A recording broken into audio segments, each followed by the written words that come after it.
I think that people only look at fitting in through the frame of being approved, like having approval of others, when you actually kind of want to stand out when it comes to your unique place in the world anyway. When you amplify who you are, you're going to attract the people who are like you, and you're going to repel the people who are not.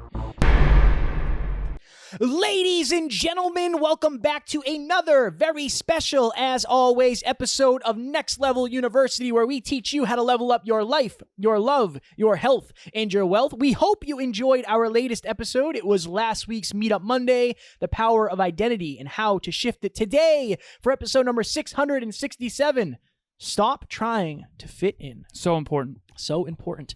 I have told this to you this morning. Tara and I went to a wedding this weekend, and we ended up driving. It was unreasonable. It was an unreasonable weekend. Since we have kittens, we had to drive up and then drive back and then drive up and then drive back, even though we had plans on staying in the Airbnb, which we didn't do. But I had this realization. We're sitting at dinner, which was amazing, like fresh pulled pork. It was amazing. And the people next to us were talking about The Bachelorette. And I've never seen it. I have no interest in seeing it. And again, nothing against these people. They were amazing. Like, I met some really, really awesome people who are super interested in the podcast. So if you're listening, I love you and appreciate you. But I realized in that moment I had two options. One, turn and try to join the conversation about something that I didn't necessarily have interest in or any knowledge in. I've never seen the show. I know what it's about, but I've never seen it. I don't know the characters. I don't know any of it. Or just kind of like do me. And that kind of was the theme of the wedding, of like, go try to fit in with everybody doing a certain thing, or just kind of do me. And I, more often than not, just do me. That's kind of always the way it's been for me.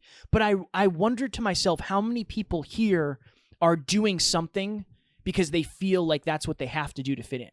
Right. And I think that's pretty common amongst people. Like, never mind at a wedding, just when you go see your family, who do you have to be to fit in? When you go see your friends, like, who do you have to be to fit in? And this episode is about, like, understand that you don't have to fit in everywhere you go. Like, sometimes it's not best for you. Yeah. And I think it's an important distinction. I think another important distinction is that when you leave, let's say you did try to fit in. Mm-hmm. When you leave that room, you're going to be different than when you entered it. Yeah. And not necessarily a good different. I think that, well, I forget which book it was that I was reading, but it talked about how social rejection actually is registered by the same part of the brain as physical pain. Mm. So it's a survival mechanism. And again, way back from evolutionary. What are you doing over there? I'm just cleaning the table with my hands. Yeah, I'm over here fiddling. You're making me nervous. What? Because I'm fiddling? Yeah, you're just like. Yeah, I gotta do it. You know, the table, a little dusty. Little dusty. So from an evolutionary perspective, though, basically, not fitting in with your tribe meant that you might die, not survive, because you have to hunt with them. You needed other people to survive. And now it's not necessarily that way. I think that it's one of the primary drivers is fitting in. I struggle with this for sure. I always try to relate and be a part of conversations. It's difficult when you're around people that are talking about something that you have zero interest in. It's what's also interesting though is, like, on the other end. So it was Friday. There was like it was kind of a rehearsal, but it wasn't really a rehearsal. It was just kind of like a dinner for people that were going. And then Saturday was the actual wedding. On Friday, I met people that I had never met, and I was like, oh, nice to meet you, hug it out, talk, get to know what they're about, get to know what I'm about. But at the end of the night, there was a group that we were in, and they said, like, oh, what do you guys do for work? And, like, when I started talking about the podcast, I didn't fit in at all, but in a positive way. Of like, oh my God, you have a podcast? Like, you do that full time? You're a speaker, you're a coach? Like, that's amazing. Like, oh, I listen to podcasts all the time. Like, what's it about? So I think that people only look at fitting in through the frame of being approved, like having approval of others, when you actually kind of want to stand out when it comes to your unique place in the world anyway. And it was that interesting dichotomy of, I am not here necessarily, like, I'm not here to get drunk or any of that. Like, I'm here because somebody that Tara knows is getting married, and it's important that I support her. But then when I talk about, like, what I do in the world, everybody is drawn to me. And it's just this interesting thing of, like, if I tried to fit in and said like, yeah, I'm a business owner. Like I have a business that I do, versus like, yeah, I'm a podcaster, a professional speaker, and a peak performance coach, and then me standing out actually attracts people to me. You think people are afraid to stand out? I would say so, yeah. Yeah. Because I'm not, and I think we're doing an episode on, Friday's episode is about Lonely Land. And what's the title of it? I just want to make sure. Are you stuck in Lonely Land? Being between the old world and the new next level world. I have a next level world. Like most of the people in my life are next level. And I'm not saying the people at the wedding weren't, but we have the team. I have Taryn. I have you. I have Matt. There's all of our amazing NLU family. Like I'm not really lonely. I'm not worried about getting rejected by other people really. Because this is my home. I visited there. Yep. I visited that other land, and now I'm back to like it's Monday as we're recording this. This is where I live anyway. So I don't think I'm really super worried about standing out in that regard.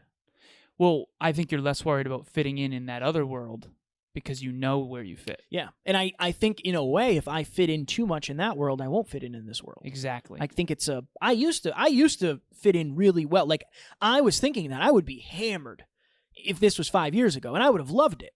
But that's just not my jam. That's not what I'm looking for. What changed? The person I aspire to be. I think.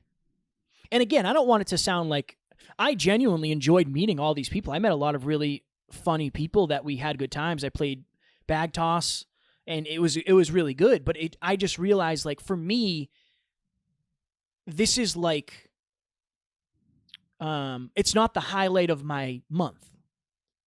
Like I wasn't counting down the days to the wedding. Like I completely forgot about it, honestly. It's just, that's just not what I'm thinking about. I'm thinking about our Colorado trip with Nick Cavuto. Like that's what I'm thinking about. Right. So I know for a lot of people, it was a place to let off steam.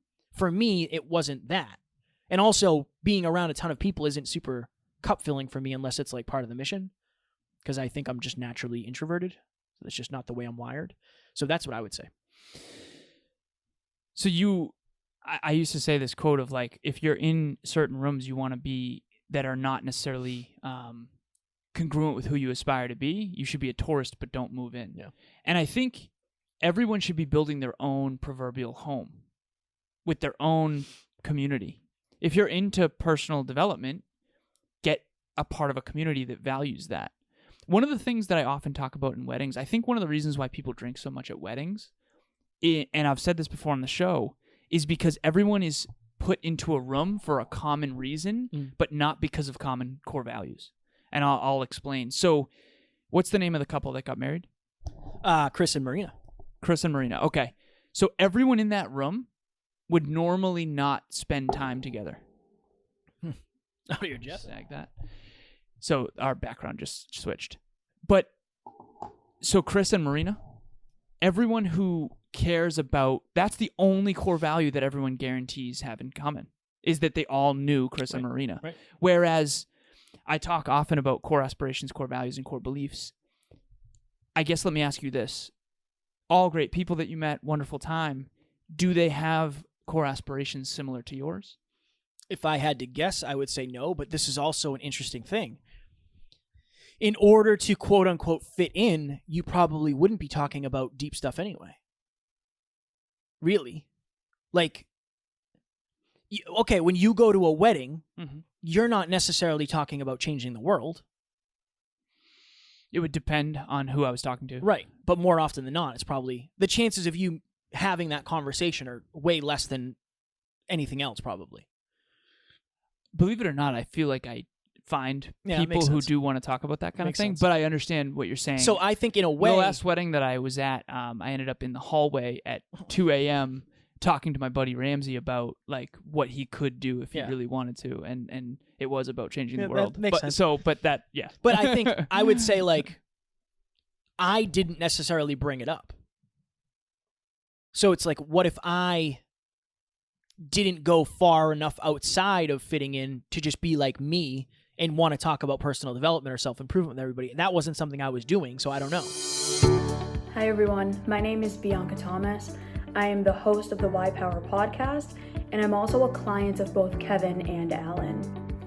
I had the absolute pleasure and honor and honestly the blessing of meeting both of these extraordinary men at the beginning of their journey, you know, when the Hyperconscious podcast was just at its beginning.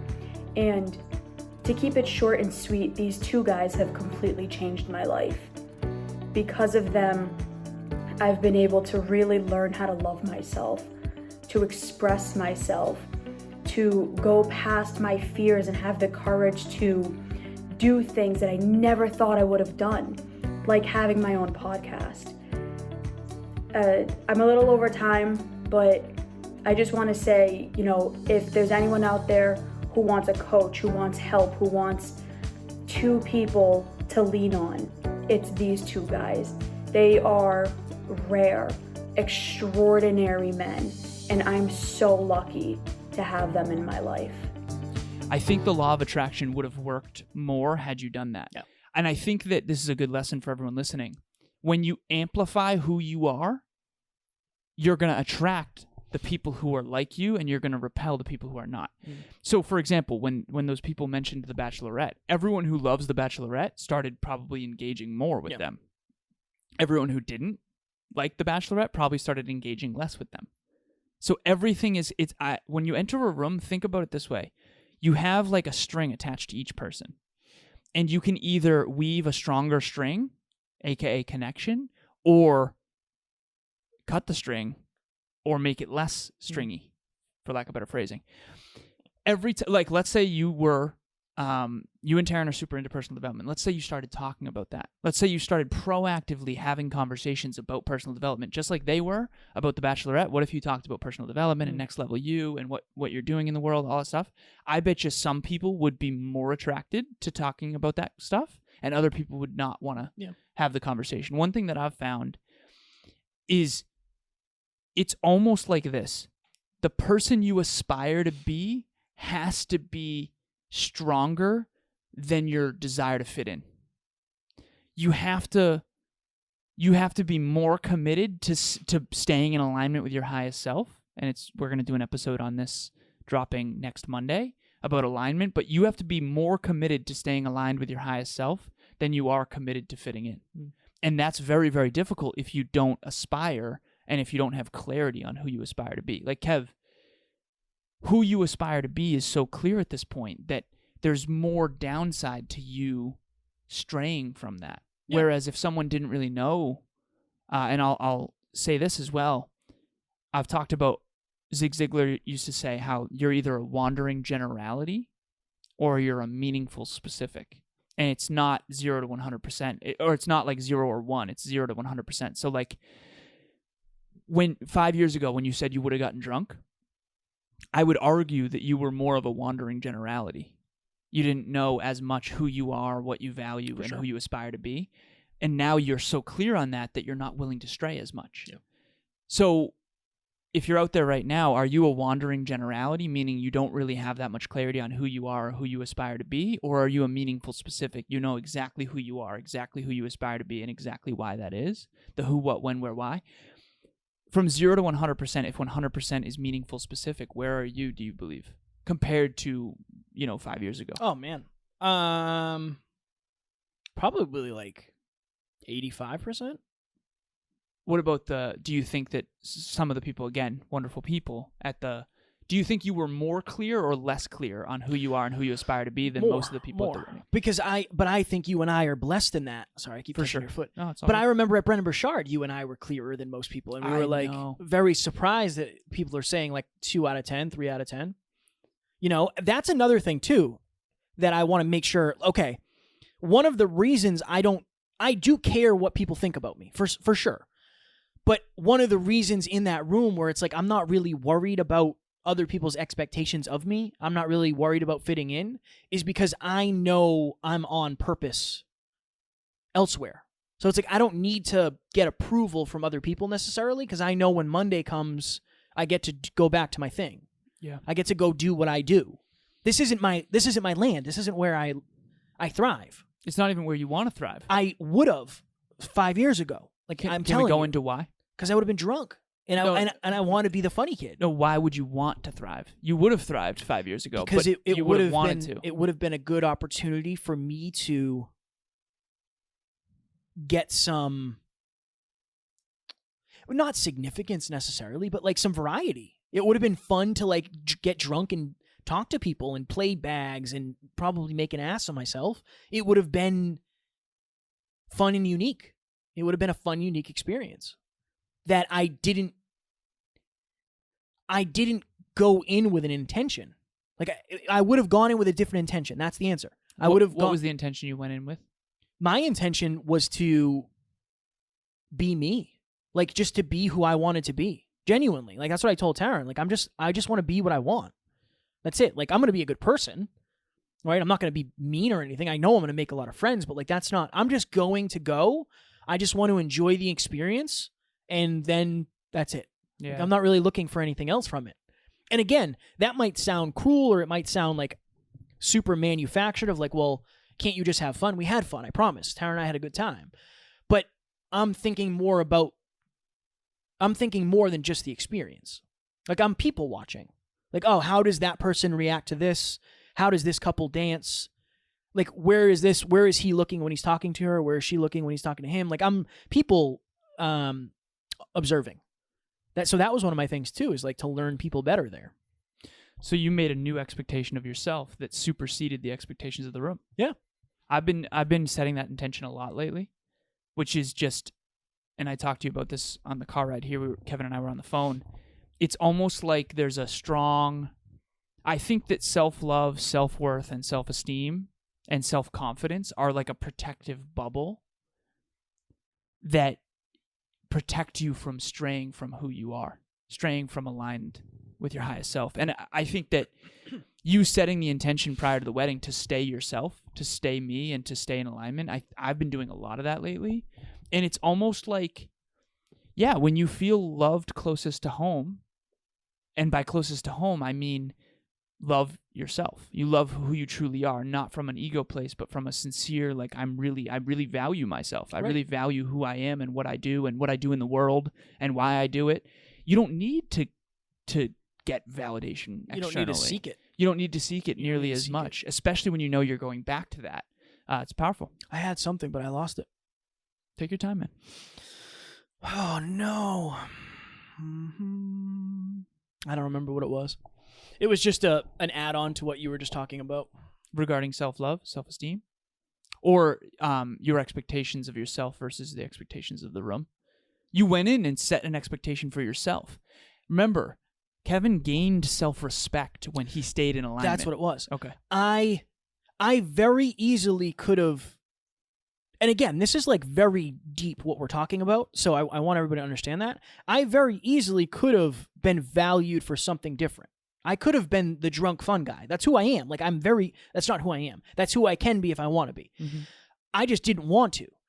Taryn literally said like, hey, do you want me to drive home? Like you can have some drinks. And I said, no, like that's cheating. Like that's cheating to me. I don't want to go there and have to mask something, like mask discomfort or uncertainty. Like if I'm going to do it, I won't remember that's like a thing. Like I can go to the club and get drunk. That's easy. Going to the club and staying sober is hard. I'd rather do that. I'll learn more. in that. I know we have to go, but I think you just hit a note that a lot of our listeners struggle with, and I know I have in the past as well. When it comes to fitting in, you're uncomfortable at the bars. Yeah. Were you uncomfortable at the wedding? Did those old reversions happen at all? Of like, not really. No. What's different? I'm confident in me. Right. I'm confident in me of like, and I said this, and this isn't with ego. I just am happy about when I leave this room, when I leave this wedding, and I go back into real life. Like I am valued for who I am. Like when I'm on this microphone, I'm valued for that. And my clients value me, and the team values me. I'm valued for who I am. So I'm not going to change who I am to get valued. That's all it is. That's what it is an understanding of like I really feel on purpose more than I ever have. Living in your calling. Yeah. So I'm okay with not getting valued here by accident. Like I'd rather just stay on purpose. And again, I met some awesome people. Yeah. Like, but it was my intention to be me, to be as me as I felt appropriate. And what do you think our listeners should do to make sure that in the future, when they go to weddings or parties, they get to stay themselves? Decide first, and then don't look for the easy way out. Like, I could have gotten drunk. It would have been easy. Sit in the discomfort. Yeah. Yeah. It's such a huge solution. When your partner and you're out to dinner, they get up and go to the bathroom. Like, don't pull out your cell phone. I made a conscious effort. Like, I didn't get back to any messages this weekend. I wasn't on my phone. I didn't even want it out. I didn't check my phone. I didn't want to have that distraction. I didn't want to. That's another thing of like, don't worry, the business is still afloat. Thank God. No. It's not that I wanted to fit in with like, oh, he's sitting there by himself. Like, no, I sat by myself when Taryn was taking pictures and when she went to the bathroom and whatever. Like, I just kind of was people watching. So that's my thing. Ladies and gentlemen, as I have mentioned on the last week or so, our first online course, What It Really Takes to Get to the Next Level, will be dropping shortly. Everything that we have learned over the years of personal development, broken up into 5 modules, $47. A bargain. A bargain at twice the price, some would say. And if you do not find value, just return it within the first 30 days and we will give you every single bit of your money back, because our goal is to help you get to the next level, not steal your money. And if you have not joined Next Level Nation yet, you've heard us talk about it on this show. Wow, can't speak. You've heard us talk about it on this show countless times. The next episode, actually Friday's episode, is going to be on Lonely Land. Next Level Nation is designed to help you get through Lonely Land. When you start to grow, you start to feel disconnected from the people who are not growing. It is what it is. When you're into personal development, we have a community of people here that all love personal development.